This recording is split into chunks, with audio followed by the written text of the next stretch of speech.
사랑과 진리 하나님 아버지, 지난 한 주간도 거대한 골리앗이 버티고 서 있는 것 같은 세상 속에서 우리를 지켜주시고 오늘 복된 주일 아침 하나님의 임재 안으로 불러주심에 감사드립니다. 이 시간 우리가 세상에서 의지하던 골리앗의 칼과 무거운 사울의 갑옷을 예배당 문 앞에 다 내려놓고 나옵니다. 세상의 기준과 사람의 수단으로 나를 무장하려 했던 교만을 내려놓고 오직 만군의 여호와의 이름을 의지하는 겸손한 마음으로 주님 앞에 서게 하옵소서. 주님, 이 시간 우리 가운데 강하게 임재하여 주옵소서. 예배의 모든 순서 속에 함께 하셔서 우리의 마음을 새롭게 변화시켜 주옵소서. 예배를 통해서 우리를 회복시키시고 세상이 줄 수 없는 평안과 담대함을 가득 채워주시기를 간절히 원하오며 우리 삶의 참된 요새이신 예수 그리스도의 이름으로 기도드리옵나이다. 아멘. 교회 소식전해드리겠습니다. 헌신송 후에 합심기도 제목 한 목소리로 같이 낭독하신 후에 말씀 붙들고 합심기도 해주시면 감사하겠습니다. 우리에게 웨스터민스터 소리문답지 11문 함께 읽겠습니다. 하나님의 섭리의 사역이 무엇입니까? 하나님의 섭리의 사역은 모든 피조물과 그 모든 행동을 가장 거룩하고 지혜롭고 능력 있게 보존하시며 통치하시는 것입니다. 4월 생명의 말씀 읽겠습니다. 새로운 삶 교재 마태복음 18장 20절 말씀. 두세 사람이 내 이름으로 모인 곳에는 나도 그들 중에 있느니라. 마태복음 18장 20절 말씀. 아멘. 이제 우리의 시선을 하나님께로 올려드리겠습니다. 사도신경 하시겠습니다. 전능하사 천지를 만드신 하나님 아버지를 내가 믿사오며 그 외아들 우리 주 예수 그리스도를 믿사오니 이는 성령으로 잉태하사 동정녀 마리아에게 나시고 본디오 빌라도에게 고난을 받으사 십자가에 못 박혀 죽으시고 장사한 지 사흘 만에 죽은 자 가운데서 다시 살아나시며 하늘에 오르사 전능하신 하나님 우편에 앉아 계시다가 저리로서 산 자와 죽은 자를 심판하러 오시리라. 성령을 믿사오며 거룩한 공회와 성도가 서로 교통하는 것과 죄를 사하여 주시는 것과 몸이 다시 사는 것과 영원히 사는 것을 믿사옵나이다. 아멘.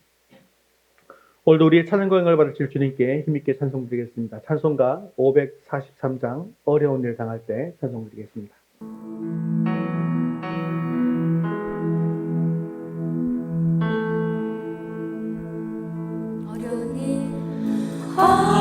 어려운 일 당할 때 나의 믿음 적으나 의지하는 내 주를 더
아무것도 두려워 말라.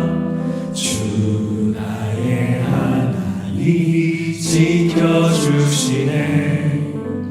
놀라지 마라, 겁내지 마라. 주님 나를 지켜주시네.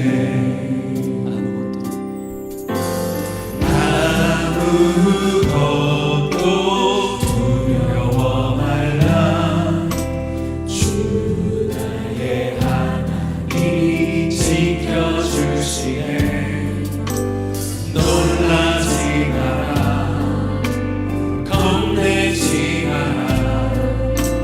주님 나를 지켜주시네.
자리에서 일어나셔서 하늘의 문을 여시고 여호와께 찬양해달라고 기도하는 마음으로 찬양드리겠습니다.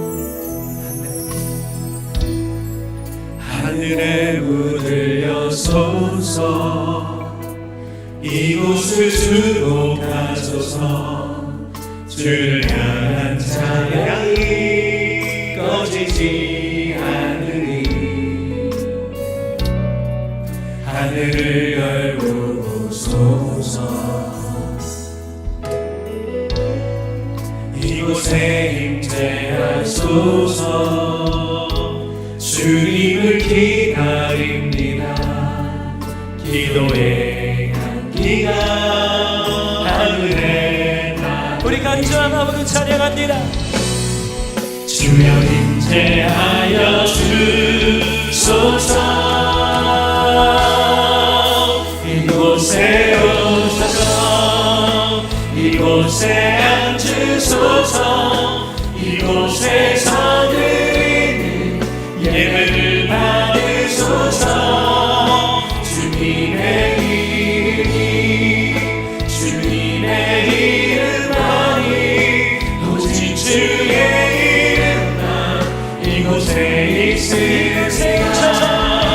이곳에 오셔서 이곳에 앉으소서. 이곳에서 드리는 예배를 받으소서. 주님의 이름만이 오직 주의 이름만 높임을 받으소서. 오 주님 채우소서. 주님 나의 잔을 높이 듭니다. 하늘 양식 내게 채워주소서.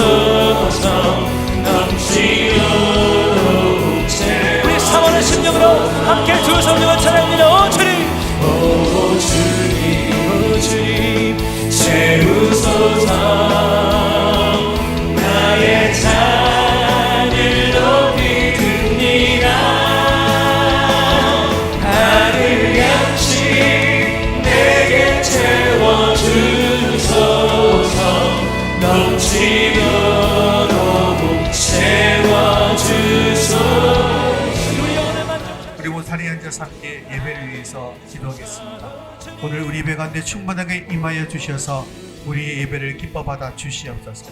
주님의 음성을 듣게 하시고 말씀을 통하여 주님의 뜻을 이루어갈 결단 있게 해달라고 함께 기도하시네. 정주와 사모님 대표로 기도하시겠습니다. 하늘 양식 내게 채워주소서. 넘치도록 채워. 우리 사모하는 심령으로 함께 두 성령을 찬양합니다. 오 주님, 오 주님 채우소서. 나의 잔을 높이 듭니다. 하늘 양식 내게 채워주소서.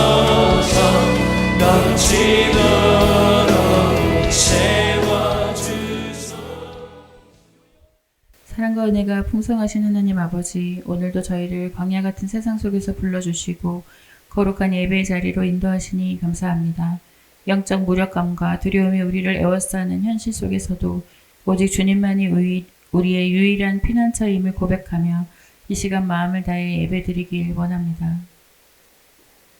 자비로우신 주님, 지난 한 주간의 삶을 돌이켜봅니다.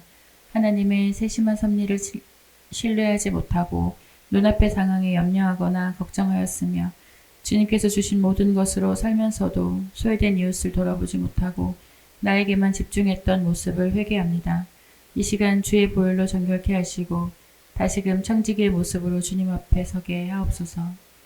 이 땅에 주님의 몸된 위더스 교회를 세우신 하나님, 우리 교회가 세상의 빛과 소금이 되게 하옵소서.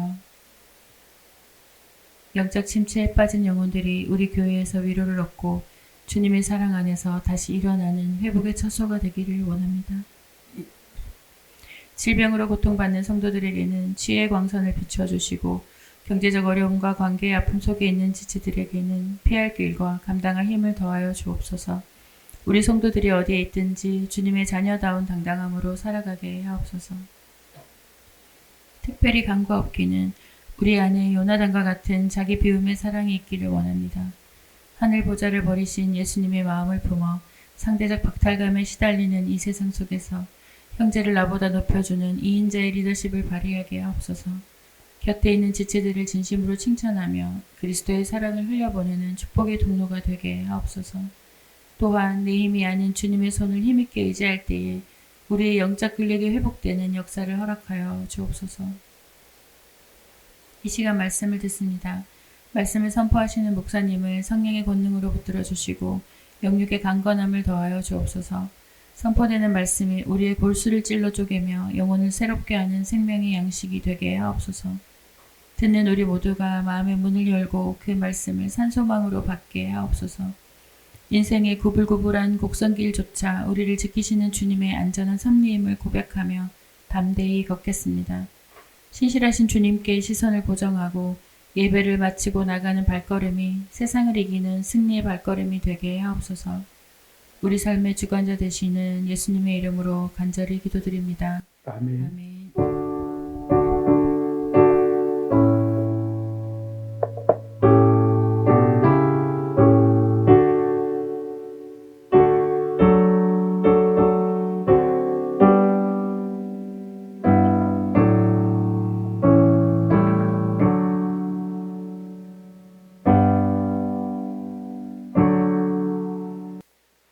오늘 신 하나님 말씀은 사무엘상 21장 1절에서 9절까지 말씀입니다.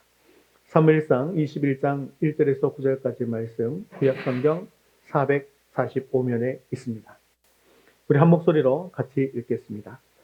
다윗이 노베 가서 제사장 아히멜렉에게 이르니 아히멜렉이 떨며 다윗을 영접하여 그에게 이르되 어찌하여 네가 홀로 있고 함께하는 자가 아무도 없느냐 하니 다윗이 제사장 아히멜렉에게 이르되 왕이 내게 이를 명령하고 이르시기를 내가 너를 보내는 것과 내게 명령한 일은 아무것도 사람에게 알리지 말라 하시기로 내가 나의 소년들을 이러이러한 곳으로 오라고 말하였나이다.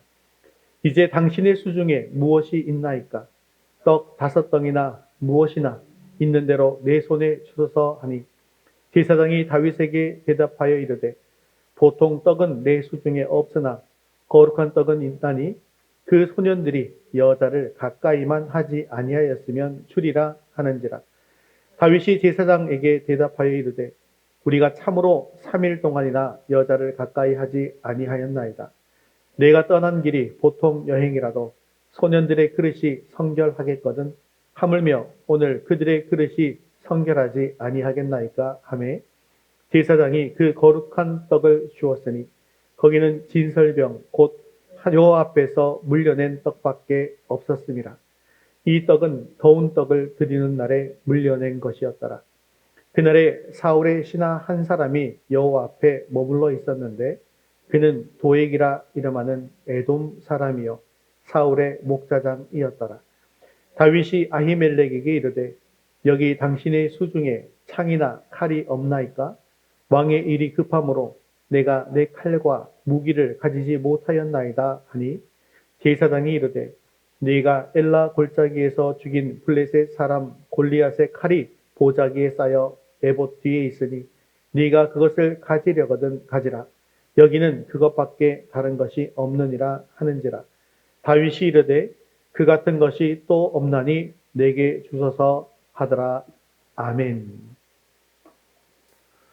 우리가 구약 성경의 위대한 인물들, 특히 하나님께서 기뻐하시고 귀하게 여긴 한 사람을 뽑으라면 단연코 믿음의 조상 아브라함 또는 이스라엘의 성군 다윗을 떠올리게 될 것입니다.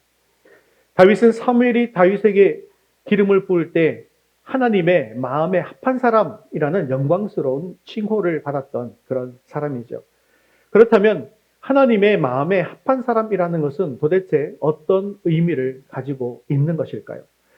다윗은 그 성품이 날 때부터 천사처럼 완벽하고 단 한 번의 죄도 짓지 않으며 언제나 흔들림 없이 믿음의 꼭대기에만 머물러 있던 그런 무결점 완벽한 사람이었을까요? 결코 그렇지 않습니다. 우리가 성경의 인물들을 망원경으로 저 멀리서 바라볼 때는 한치의 오차도 없는 그런 믿음의 영웅처럼 보입니다. 그러나 성경이라고 하는 이 영적인 현미경을 들이대고 그들의 구체적인 일상과 삶의 이면들을 자세히 들여다보면 그들 역시 오늘날 우리가 살아가는 그 방식 그대로 살아가고 있음을 알 수 있습니다. 끊임없이 흔들리고 실수하고 때로는 수치스럽게 무너져 내렸던 연약한 질그릇이었구나라는 것을 발견할 수 있게 된다는 것이죠. 그런 면에서 보면 성경은 참으로 놀라운 책입니다. 세상의 위인전은 주인공의 업적을 과장하고 또 허물은 감추어서 우상화하기에 바쁘죠. 하지만 성경은 하나님의 사람들이 저지른 무섭고 수치스럽고 더러운 그런 실수조차도 단 하나의 필터링이 없이 있는 그대로를 적나라하게 폭로하고 있기 때문입니다. 성경은 결코 인간을 향해서 아첨하지 않습니다. 왜 그렇습니까? 그것은 인간의 전적인 타락과 부패 그리고 전적인 무능함을 깨닫게 하기 위함입니다. 인간은 스스로의 힘으로는 의로워질 수 없는 존재라는 것이죠. 구원과 하나님께 쓰임받는다라고 하는 것은 철저하게 인간의 어떠함에 달려있는 것이 아니라 무한하신 하나님의 긍휼과 주권적인 은혜에 달려있음을 보여주기 위함이라는 것입니다.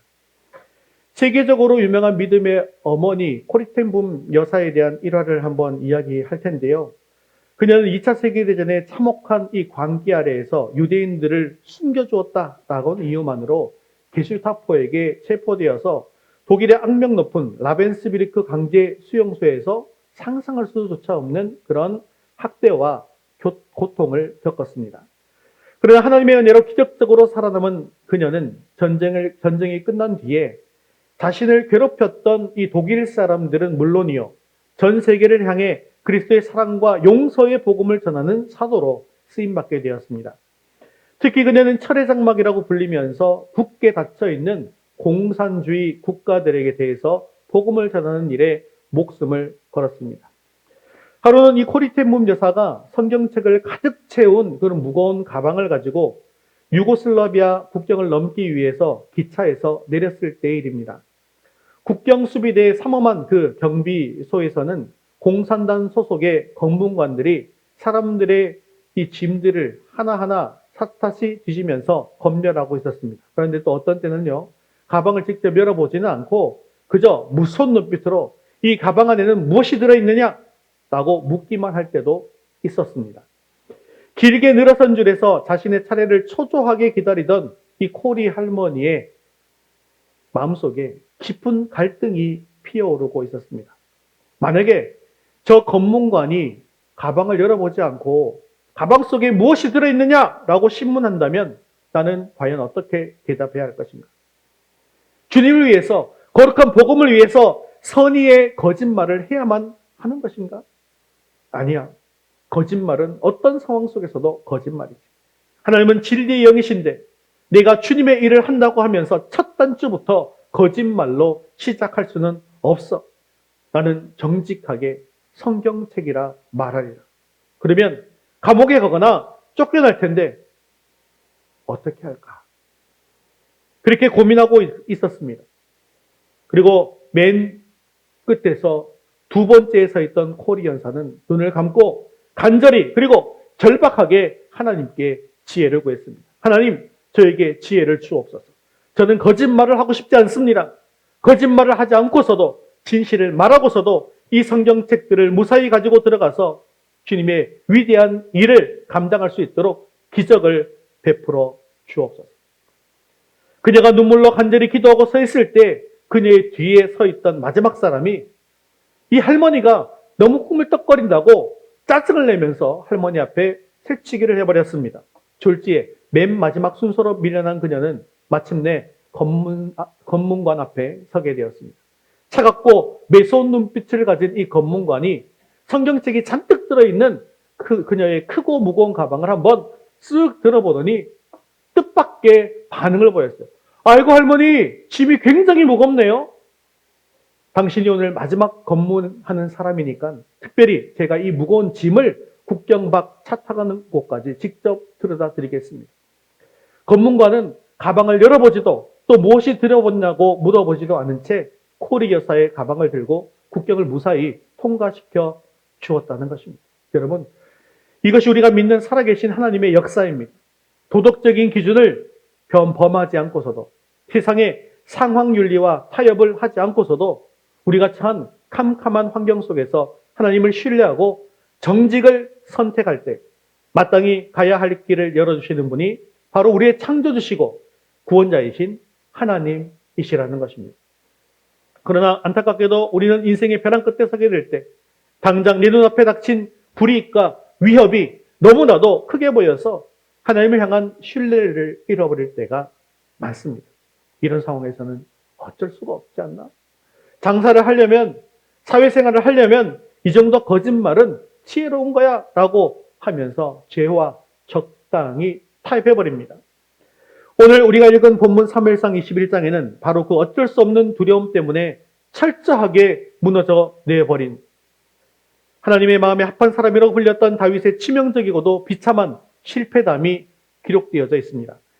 오늘 이 다윗의 모습을 영적 거울로 삼아서 우리 내면에 숨겨진 불신앙과 타협의 거짓된 죄악을 철저하게 회개하시고 세상의 얄팍한 꾀가 아니라 오직 살아계신 만군의 여호와 하나님만을 나의 산성과 요새로 삼기로 결단하는 저와 여러분 되시기를 주님의 이름으로 축원합니다. 우리 첫 번째 같이 읽겠습니다. 두려움은 우리의 신앙의 타협과 거짓의 자리로 몰아갑니다. 우리 1절 말씀 같이 읽겠습니다. 다윗이 노베 가서 제사장 아히멜렉에게 이르니 아히멜렉이 떨며 다윗을 영접하여 그에게 이르되 어찌하여 내가 홀로 있고 함께하는 자가 아무도 없느냐 하니. 자, 다윗은 지금 이스라엘 왕 사울의 지독한 질투와 광기에 찬 살해 위협을 피해서 도망치는 절체절명의 위기 앞에 놓여 있습니다. 라마 나요스로 또 기브아로 도망쳐 봤지만 다윗을 향한 추격의 포위망은 점점 결국 좁혀져 오게 되었습니다. 끝이 보이지 않는 긴 도피 생활 속에서 다윗의 몸과 마음은 아주 만신창이가 되어버리고 말았습니다. 그는 자신의 절친한 친구 요나단에게 눈물을 흘리면서 이렇게 푸념했습니다. 우리 20장 1절 3절 같이 읽겠습니다.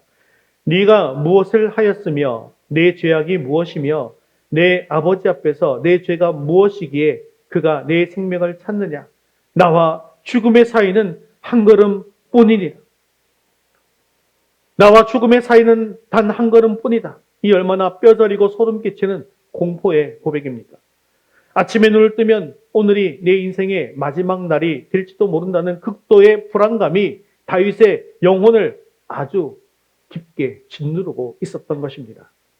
기도의 사람이요 믿음의 용사였던 다윗이지만 계속되는 이 환란의 폭풍 앞에서 그의 영적인 시야는 흐려지고 말았던 것입니다.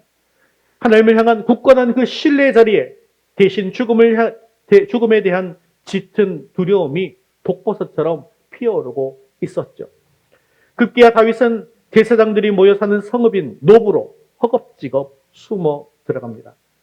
차기 왕으로 기름 부음 받은 존귀한 자, 이 다윗이 경호원 한 사람도 없이 초라한 행색으로 홀로 나타나자 제사장 아히멜렉은 직감적으로 불길함을 느끼면서 벌벌 떨며 묻습니다. 어찌하여 네가 홀로 있느냐? 이 대제사장 질문 앞에서 다윗은 믿음의 사람으로서는 어떻게 대답해야 마땅했겠습니까? 제사장님, 사울 왕이 억울하게 제 목숨을 노리고 있습니다. 그래서 너무나 두렵고 떨립니다. 그래서 나를 위해서 여호와 하나님께 기도해 주시고 하나님의 뜻이 무엇인지를 물어봐 주세요. 이렇게 정직하게 엎드려야 했지 않겠습니까? 그러나 두려움에 눈이 먼 다윗은 놀랍게도 그 거룩한 하나님의 성막 앞에서 거짓말을 쏟아내기 시작합니다. 사무엘상 21장 2절 말씀 같이 읽겠습니다. 다윗이 제사장 아히멜렉에게 이르되 왕이 내게 일을 명령하고 이르시기를 내가 너를 보내는 것과 내게 명령한 일은 아무것도 사람에게 알리지 말라 하시기로 내가 나의 소년들을 이러이러한 곳으로 오라고 말하였나이다. 진짜로 이랬던 것일까요? 아닙니다. 다윗은 천연덕스럽게 사울 왕의 비밀 특병을 명령을 수행하고 있는 중이다라고 둘러댑니다. 심지어 있지도 않는 부하 소년들이 다른 비밀 장소에 대기하고 있다라고 하는 거짓말까지 정교하게 지어내고 있습니다. 도대체 왜 이런 거짓말을 하고 있는 것일까요? 그것은 바로 다윗의 얄팍한 계산이 있었기 때문입니다. 만약 자신이 사울에게 쫓기는 도망자라는 사실을 밝히게 되어지면 제사장 아히멜렉이 후환이 두려워서 자신을 내쫓거나 사람들에게 밀고 할지도 모른다는 그런 불신 때문에 거짓말을 하게 된 것입니다. 내 생명을 지키고 보호하시는 분이 하나님이시다라는 사실을 망각한 채 그저 위기를 모면하기 위해서 자신의 잔머리와 거짓말을 방패막이로 삼아버렸던 것입니다. 사랑하는 성도 여러분, 우리의 삶을 한번 돌아봅시다. 우리가 마주한 현실도 여전히 녹록지 않습니다. 때로는 억울한 일을 당하기도 하고 내 능력의 한계에 부딪혀서 망망함을 느낄 때도 있죠. 특히 낯선 환경과 막중한 책임 속에서 우리는 다윗처럼 깊은 두려움과 압박감을 느끼게 되어집니다. 그때 사탄은 우리에게 아주 달콤하게 속삭이죠. 정직하게 말하면 네가 다 책임져야 돼. 불이익을 당하고 말 거야. 이번 한 번만 적당하게 포장하고 거짓말을 해. 다들 그렇게 살아. 지금 상황이 어쩔 수 없는 거 아니야? 실수를 감추기 위해서 혹은 상사나 직장 동료들에게 더 좋은 평가를 받기 위해서 살아남기 위해서 우리는 양심의 가책을 애써 누르면서 이것은 선의의 거짓말일 뿐이야. 상황 윤리가 이래. 라고 그럴듯한 포장지로 나의 죄를 정당화하려고 하지는 않습니다. 그러나 여러분, 우리가 분명히 기억해야 될 것이 있습니다. 거짓말은 결코 선을 이룰 수가 없다는 사실입니다.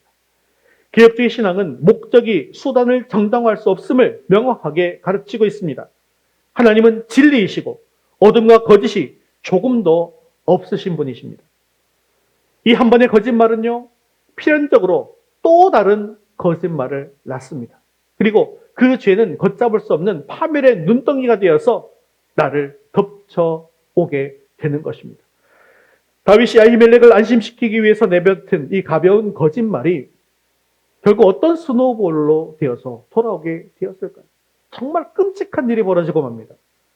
다윗의 대화를 우연히 성막에서 엿듣고 있던 사울의 목자장 도액이라고 하는 이 에돔 사람의 밀고로 인해서 다윗을 도왔다고 하는 누명을 쓴 이 아히멜렉과 무려 85명의 거룩한 제사장들 그리고 높 성읍의 남녀와 어린 젖먹이들까지 무참하게 학살당하는 성경 역사상 가장 끔찍한 비극의 원흉이 되고 말았던 것입니다. 거짓말의 대가는 이처럼 참혹하고 무서운 것입니다. 사랑하는 성도 여러분, 불안과 공포가 밀려올 때 인간적인 꾀를 내는 것을 멈추십시오. 위기를 모면하기 위해서 진실을 덮는 차입의 자리에서 떠나십시오. 내 생명과 앞길을 주관하시는 분은 나의 지혜가 아니라 오직 만군의 여호와 하나님 한 분뿐이심을 철저하게 믿으셔야 합니다. 세상의 방식은 당장 눈앞의 문제를 해결해 줄 수 있는 것처럼 보이지만 결국 우리를 죄의 종으로 만들 뿐입니다. 반면 정직은 하나님의 성품입니다. 그리고 우리가 그분의 자녀임을 증명하는 통로가 된다라는 사실을 기억하시기를 바랍니다. 하나님께서는요, 결과보다 과정에서의 순종을 기뻐하십니다. 그리고 우리가 정직을 선택할 때 비로소 하나님께서 우리 삶의 주권자로서 직접 일하실 공간이 생긴다라는 사실을 기억하시기를 바랍니다. 어떤 불이익과 위기 앞에서도 거짓과 타협하지 않고 진리 안에서 정직을 선택하여 마침내 하나님의 기적을 체험하시는 믿음의 승리자들 될 수 있게 되어지기를 주님의 이름으로 축원합니다. 두 번째 같이 읽겠습니다. 하나님이 빠진 인간적인 무장은 결코 참된 평안을 주지 못합니다. 거짓말로 자신을 위장한 다윗은 며칠을 굶주렸던지 제사장 아히멜렉에게 떡을 요구하게 되는데요. 아히멜렉이 일반 떡은 없고 여호와 앞에 드린 거룩한 진선별량밖에 없다라고 이야기하자 다윗은 자신과 또 있지도 않는 그 가상의 부하들이 성결하다고 하면서 거침없이 또 거짓말을 합니다. 그러므로 그 거룩한 떡을 받아서 먹으며 허기를 채우게 되어지죠. 육신의 배는 채웠지만 그의 영혼은 여전히 공허하고 불안했습니다. 왜 그렇습니까? 또 거짓말을 했기 때문이죠. 그 극심한 불안감의 실체가 8절에 적나라하게 드러나게 되는데 8절 말씀 같이 읽겠습니다. 다윗이 아히멜렉에게 이르되 여기 당신의 수중에 창이나 칼이 없나이까? 왕의 일이 급함으로 내가 내 칼과 무기를 가지지 못하였나이다 하니. 여러분, 이 장면을 보면서 무엇을 느끼십니까? 다윗은 지금 하나님을 예배하고 기도하는 거룩한 피난처인 성막에 들어와 있습니다. 그렇다면 당연히 제사장님, 지금 하나님의 위로가 필요합니다. 하나님이 어떤 말씀을 하시는지 말씀을 들려주십시오. 그게 정상 아니겠습니까? 그런데 영적으로 병들고 두려움에 함몰된 다윗의 입에서는 엉뚱하게도 칼과 창은 없습니까? 나를 지켜줄 무기를 주십시오! 라고 하는 비참한 절규가 터져 나옵니다. 하나님을 두려워하는 경외심이 사라지자 세상의 모든 것이 다 두려워지기 시작한 것입니다. 그때 제사장이 대답하죠. 9절 말씀 같이 읽겠습니다. 제사장이 이르되 네가 엘라 골짜기에서 죽인 블레셋 사람 골리앗의 칼이 보자기에 쌓여 에봇 뒤에 있으니 네가 그것을 가지려거든 가지라. 여기는 그것밖에 다른 것이 없느니라 하는지라. 다윗이 이르되 그 같은 것이 또 없나니 내게 주소서 하더라. 과거 엘라 골짜기에서 소년 다윗이 물맷돌로 거인 골리앗을 쓰러뜨린 후에 전리품으로 취했던 그 거대한 골리앗의 칼이 하나님의 은혜를 기념하기 위해서 성막에 보관되어 있었던 것입니다. 그 칼을 본 다윗의 눈이 반짝 뜨게 되는 거예요. 그 같은 것이 또 없나니 내게 주소서. 마치 구세주를 만난 것처럼 그 칼을 강하게 움켜쥡니다. 이 얼마나 뼈아프고 기가 막힌 아이러니란 말입니까? 시간을 거슬러 엘라 골짜기에서의 다윗을 한번 떠올려 보십시오.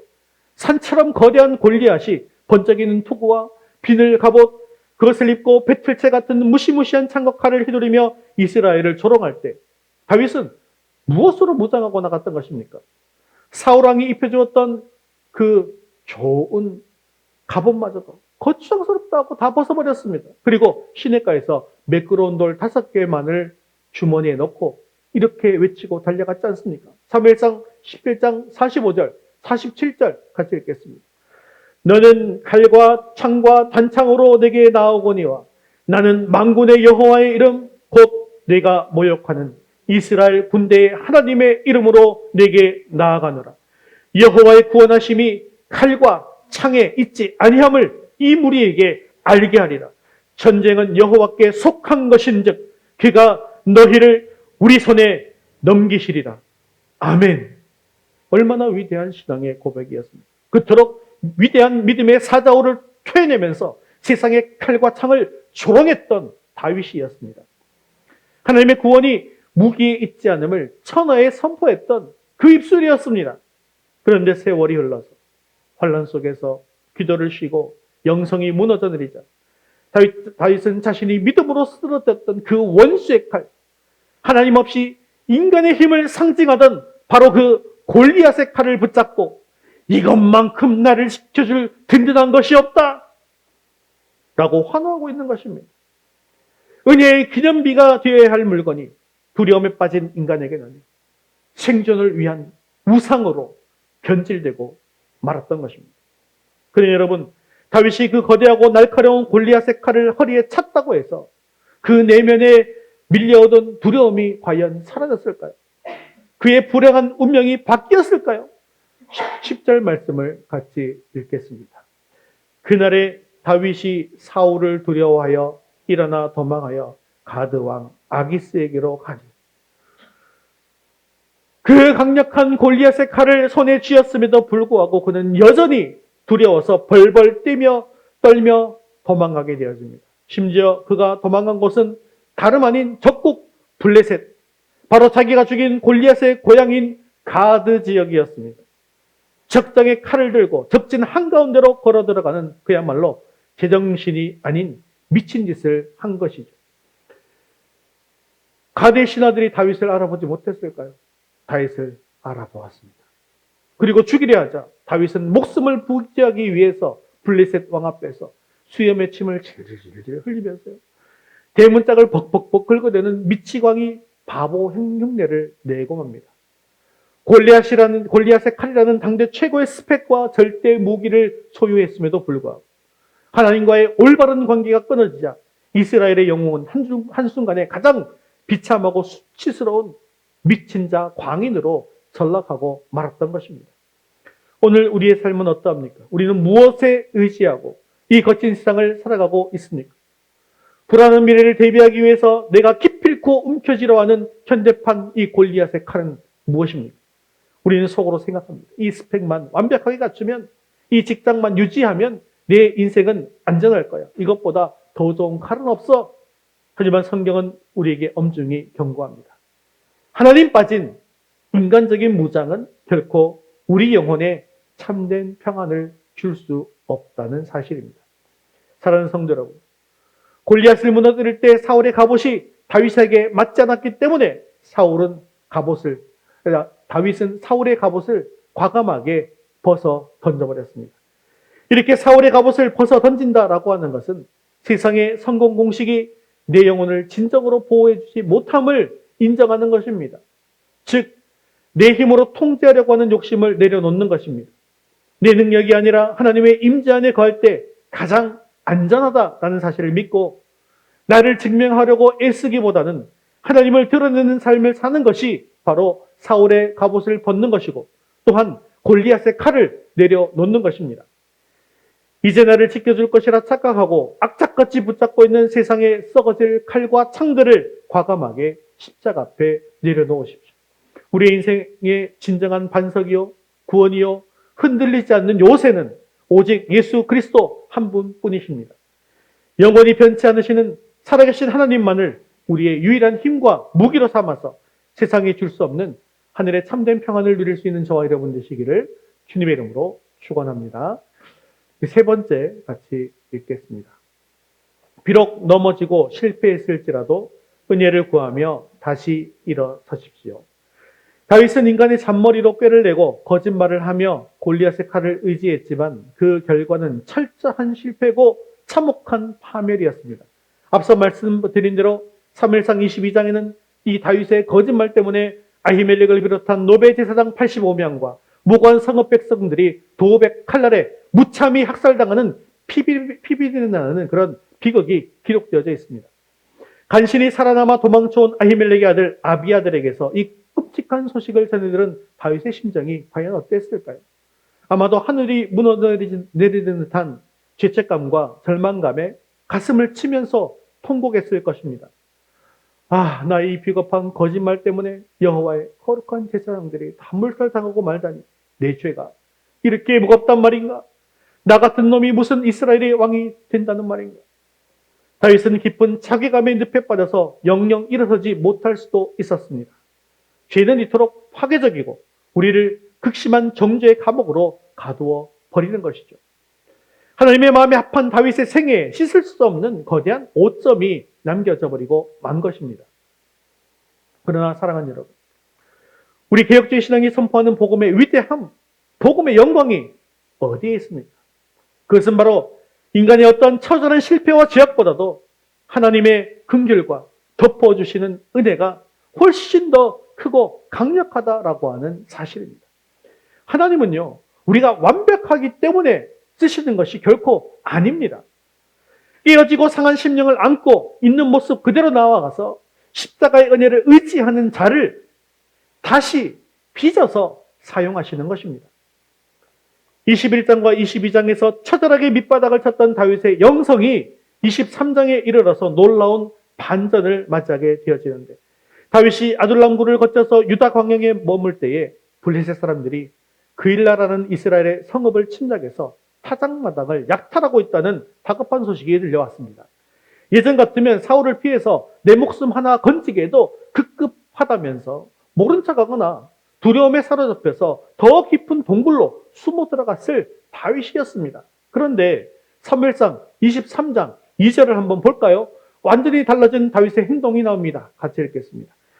이에 다윗이 여호와께 묻자와 이르되 내가 가서 이 블레셋 사람들을 치리이까? 여호와께서 다윗에게 이르시니 가서 블레셋 사람들을 치고 그일라를 구원하라 하시니. 아멘. 여러분, 다윗의 인생에 무엇이 지금 바뀌고 있습니까? 다윗의 입술에 무슨 말이 나오죠? 여호와께 묻자와. 다윗 신앙의 핵심 단어가 이제 회복되고 있는 것입니다. 거짓말과 얄팍한 꾀로 위기를 모면하려던 다윗이, 또 골리앗의 칼에 생명을 구걸하던 다윗이 벼랑 끝의 수치와 절망 속에서 비로소 영적인 정신을 차렸습니다. 다윗은 무릎을 꿇었습니다. 하나님 앞에 엎드렸습니다. 하나님, 제가 어떻게 해야 합니까? 이제는 제 뜻과 계획을 다 버리겠습니다. 주님의 뜻을 가르쳐 주옵소서. 그렇습니다. 다윗의 진짜 위대함, 그가 하나님의 마음에 합한 사람으로 불릴 수 있었던 진짜 이유는 한 번도 넘어지지 않았기 때문이 아니라, 넘어지고 실패한 그 수렁 속에서 다시금 하나님을 찬양하고 기도하고 또한 다시 일어났기 때문입니다. 놀라운 사실은 다윗이 다시 기도를 회복하고 여호와께 묻기 시작하자 하나님께서 즉시 응답하셨다는 것입니다. 올라가라, 내가 그들을 내 손에 넘기리라. 하나님의 말씀과 동행하기 시작한 다윗은 쫓기는 도망자의 신분에도 불구하고 담대히 나아가서 그일라 백성들을 구원하게 되어집니다. 자신의 꾀로 제사장들을 죽게 만들었던 죄인이 영성을 회복하자 백성을 살리는 구원자로 변화되게 된 것입니다. 또한 10황무지, 40황무지를 쫓겨다닐 때 사울의 군대에 완전히 포위되어서 산 하나를 사이에 두고 독안에 든 쥐가 된 절망적인 상황 속에서 이제는 죽었구나라고 생각되는 그때에 하나님은 블레셋의 본국 침공이라고 하는 기적적인 타이밍을 조율해 주셔서 사울의 군대를 철수시켰습니다. 그리고 다윗을 구원하셨습니다. 이것을 셀라 하마느 곳의 기적이라고 하죠. 내 지혜가 아닌 하나님의 방법대로 행할 때 하나님께서 친히 싸우시고 보호하시는 은혜를 경험하게 된 것입니다. 우리 가운데 혹시 다윗처럼 뼈아픈 실수를 저지르고 후회와 자책의 밤을 보내시는 분이 계십니까? 극심한 스트레스 때문에, 두려움 때문에 하나님을 멀리하고 세상과 타협했다는 영적 침체감에 빠져서 스스로를 정죄하고 계시는 분이 계십니다. 나는 안 돼. 나는 자격 없는 자가 되고 말았는데, 이런 내가 기도한다고 해서 하나님께서 들으시겠어? 라고 하는 그 사탄의 참소에 속지 마십시오. 아주 넘어져 있으면 안 됩니다. 아직 망하지 않았습니다. 의인은 7번 넘어질지라도 다시 일어나는 자입니다. 여러분들이 넘어진 바로 그 절망의 자리, 비참함의 그 자리가 역설적으로 하나님의 은혜를 다시 붙잡을 수 있는 은혜의 출발점입니다. 나의 연약함을 핑계대지 마시고 죄를 솔직하게 고백하십시오. 십자가의 보혈은 우리의 죄를 양털처럼 희게 씻어주시는 능력이 있습니다. 이제 내 뜻대로, 내 지혜대로 살아가려고 하는 그 교만을 꺾고 매 순간 하나님, 이 상황에서 제가 어떻게 해야 합니까? 라고 하나님의 뜻을 묻는 큐티, 기도의 자리로 나아가십시오. 회개하며 다시 여호와의 이름을 부르는 자를 주님께서는 결코 외면하지 않으시고 능력의 오른손으로 일으켜 세워주실 것입니다. 사랑하는 성도 여러분, 기도는 내 한계를 인정하고 하나님의 무한한 자원을 끌어다 쓰는 영적인 연결이다라는 사실을 기억하십시오. 절망의 순간에 무릎을 꿇는 행위는 이 전쟁은 나에게 속한 것이 아니라 하나님께 속한 것이라고 하는 선포입니다. 내가 포기하고 싶을 때 기도를 통해 주시는 하늘의 평안과 지혜는 세상의 어떤 전략보다도 날카롭고 강력한 무기가 됩니다. 이제부터 실패의 자리에서 다시 기도의 무릎을 세우며 합력하여 선을 이루시는 은혜의 주님을 향해서 다시 전진하기로 결단하는 저와 여러분 되시기를 주님의 이름으로 축원합니다. 말씀을 맺겠습니다. 예수님의 숫자, 베드로도 기억하시죠? 베드로가 어떤 고백을 했던 사람입니까? 모두 주를 버릴지라도 나는 결단코 주님을 버리지 않겠나이다 라고 호언장담했던 사람입니다. 그런데요, 여종의 말 한마디가 주는 생명의 위협과 두려움 앞에서 예수님을 모른다 저주했는데 3번이나 모른다고 저주하며 거짓말을 했습니다. 베드로 역시 다윗처럼 두려움 앞에 처절하게 무너져 내린 연약한 인간일 뿐이었습니다. 그러나 부활하신 예수님은 갈릴리 바닷가에서 실패한 베드로를 찾아갔습니다. 그를 꾸짖거나 정죄하지 않으셨습니다. 숯불을 피워놓고 떡과 고기를 먹이시면서 네가 나를 사랑하느냐 3번을 물으셨습니다. 3번을 모른다고 부인했던 베드로에게 주님은 세 번의 그 베드로의 사랑의 고백을 이끌어내심으로 그의 찢어진 상처를 완벽하게 치유해 주셨습니다. 그리고 내 양을 먹이라라고 하는 위대한 사명도 다시 맡겨 주셨습니다. 두려움에 떨며 도망치던 겁쟁이 베드로가 성령의 충만함을 받고 다시 일어섰을 때 초대교회를 뒤흔들며 십자가에 거꾸로 매달려 순교하기까지 주님을 증거하는 위대한 사도로 쓰임받게 된 것입니다. 이것이 우리를 향하신 하나님의 포기하지 않는 사랑이고 한없는 은혜의 복음입니다. 우리가 아무리 치밀하게 계획하고 골리앗의 칼로 무장한다 한들 우리의 힘으로는 우리 인생의 위기를 결코 돌파해낼 수가 없습니다. 인간적인 깨와 거짓말은 당장의 위기를 피하게 해줄지 모르지만 결국 더 큰 파멸을 불러오게 되어지죠. 사랑하는 성도 여러분, 지금 여러분의 손에 쥐고 있는 골리앗의 칼은 무엇입니까? 두려움 때문에 움켜진 세상에 썩어질 동아줄들을 이제는 과감히 내려놓으십시오. 그리고 우리가 처음 주님을 만났을 때 가졌던 그 순전한 믿음, 골리앗 앞에서도 당당했던 그 믿음의 물맷돌을 다시 집어 드시기를 바랍니다. 우리 함께 결단서문 읽도록 하겠습니다. 골리앗의 칼을 내려놓고 믿음의 물맷돌을 다시 들겠습니다. 어떤 위기와 불이익 앞에서도 세상과 타협하거나 거짓을 택하지 않고 진리 안에서 정직만을 따르겠습니다. 세상의 스펙과 헛된 무장인 골리앗의 칼을 십자가 앞에 내려놓고 오직 만군의 여호와만을 참된 요새로 삼겠습니다. 넘어져서 절망스러운 순간에도 결코 포기하지 않고 다시 기도에 무릎을 꿇으며 주님의 은혜를 구하겠습니다. 아멘. 사랑하는 성도 여러분, 어떤 불이익과 위협 앞에서도 요령을 피우거나 상황을 탓하며 타협하지 않고 진리의 말씀을 따라서 정직과 진실을 선택합시다. 두려움이 몰려올수록 더욱 엎드려 여호와 하나님께 뜻을 묻고 지혜를 구하는 기도의 자리를 회복합시다. 설령 넘어졌더라도 포기하지 말고 십자가의 보혈을 의지하여 다시 툭툭 털고 일어나는 믿음의 용사들이 되십시오. 그리하여 여러분 한 사람의 온전한 신앙 회복을 통하여서 여러분들의 가정이 살아나고 일터가 변화되고 우리 교회가 시대의 어둠을 밝히는 빛으로 쓰임받게 되어지기를 바랍니다. 오직 만군의 여호와의 이름만을 나의 반석과 산성으로 삼고 세상으로 담대히 나아가 승리할 수 있게 되어지기를 주님의 이름으로 축원합니다. 오늘 이제 헌신송 드릴 텐데요. 오늘 다윗은 두려움 때문에 자신의 눈을 캄캄한 상황에만 고정했을 때 깊은 절망과 타협의 자리로 떨어지고 말게 되었다는 사실을 보게 되었습니다. 그러나 내게로부터 눈을 들어 주를 보기 시작할 때, 즉 다시 무릎을 꿇고 여호와의 뜻을 묻기 시작할 때 그의 인생에 하나님의 일하심이 다시 시작되었습니다. 이 시간 우리 손에 악착같이 쥐고 있는 골리앗의 칼을 과감히 십자가 앞에 내려놓읍시다. 그리고 나의 시선을 두려운 세상이 아니라 살아계시는 역사하시는 하나님께로 옮기기를 소망합시다. 우리의 모든 시선을 주님께 드리겠다는 결단의 마음을 담아 함께 찬양의 자리로 나아가겠습니다. 다 같이 자리에서 일어나셔서 헌신송 시선 찬양 드린 후에 기도와 축도로 예배를 마치겠습니다.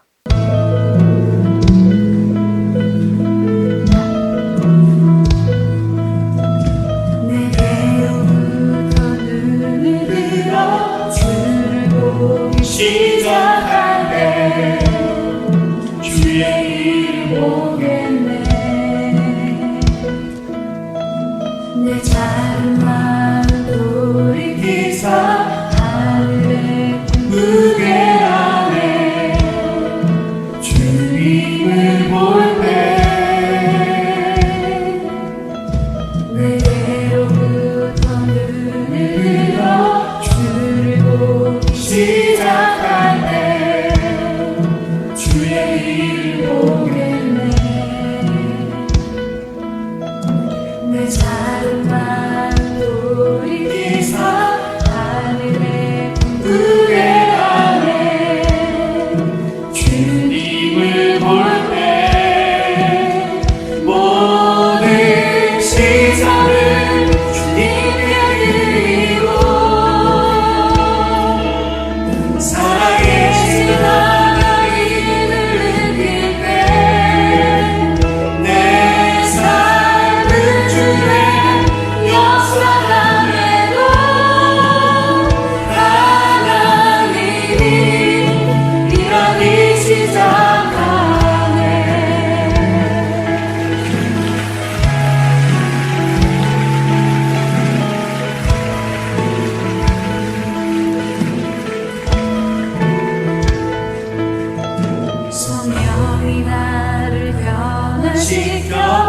모든 두려움 사라질 때 주의 일 보겠네.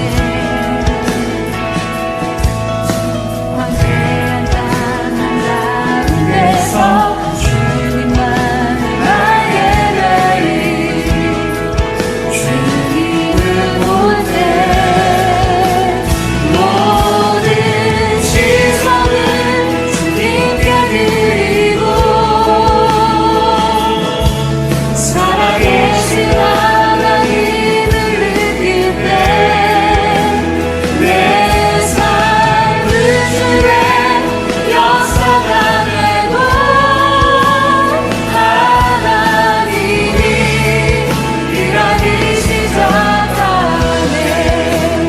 모든 시선을 주님께 드리고 살아계신 하나님을 느낄 때 내 삶은 주의 역사가 되고 하나님이 일하기 시작하네. 모든 시선을 주님께 드리고 정직하신 하나님을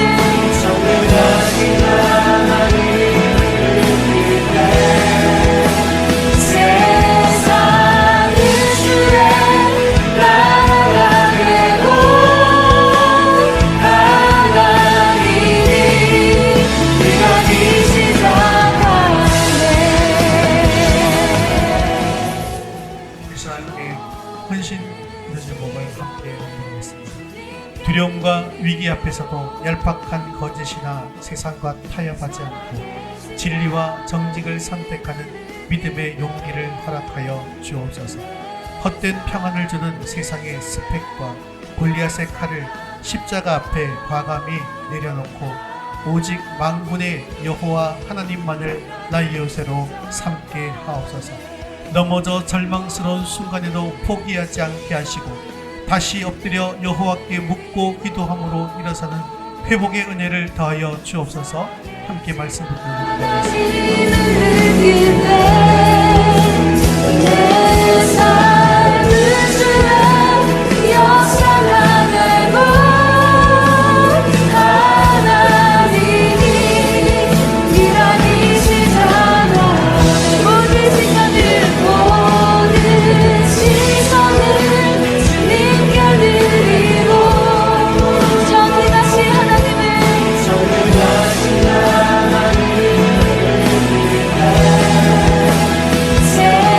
세상은 주의 나라가 되고 하나님이 일하기 시작하네.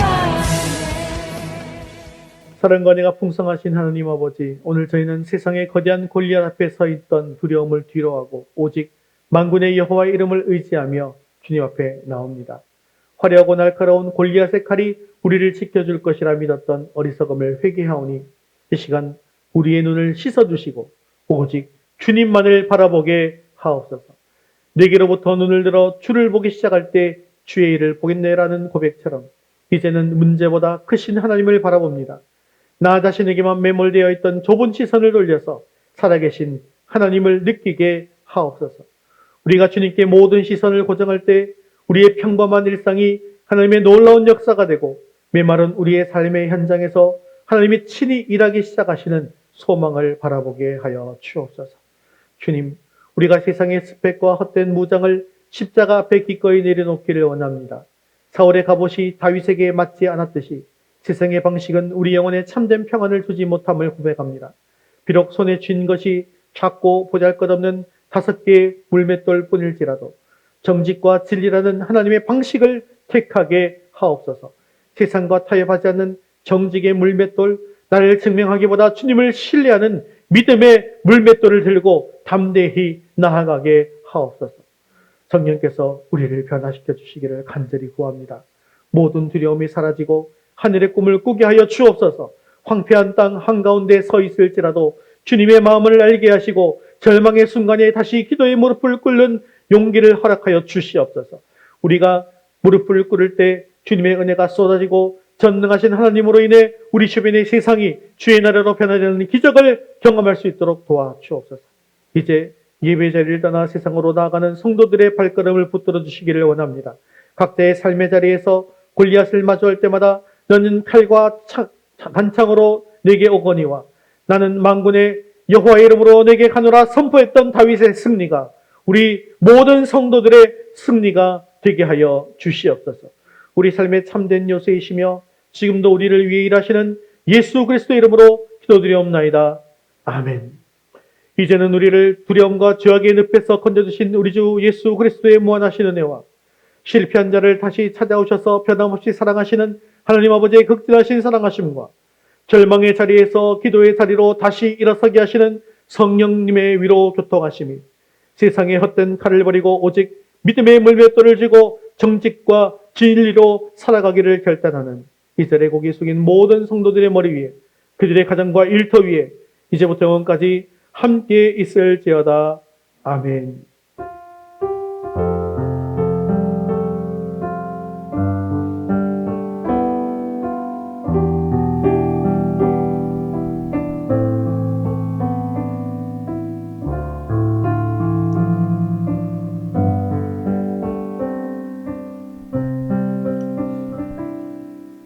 네, 파동 찬양 하나님의 크신 사랑 찬양되겠습니다.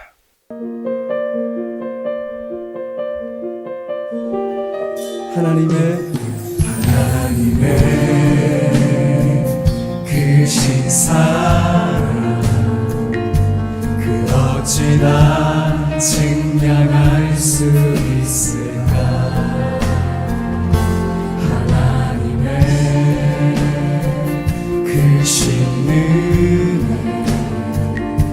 그 어찌나 헤아릴 수 있을까.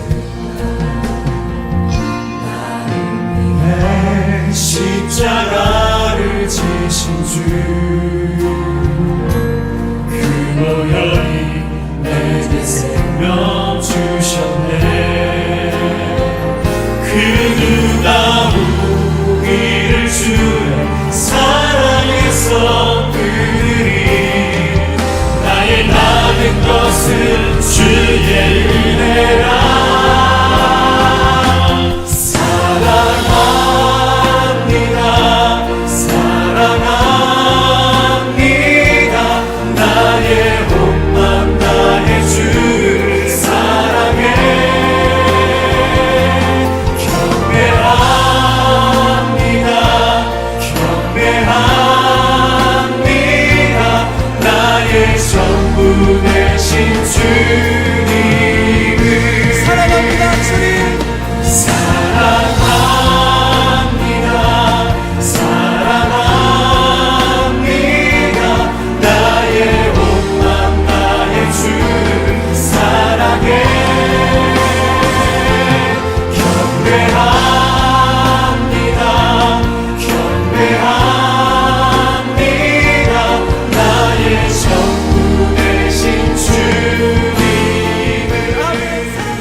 네, 믿음으로 승리하는 한 주 되시기 바랍니다.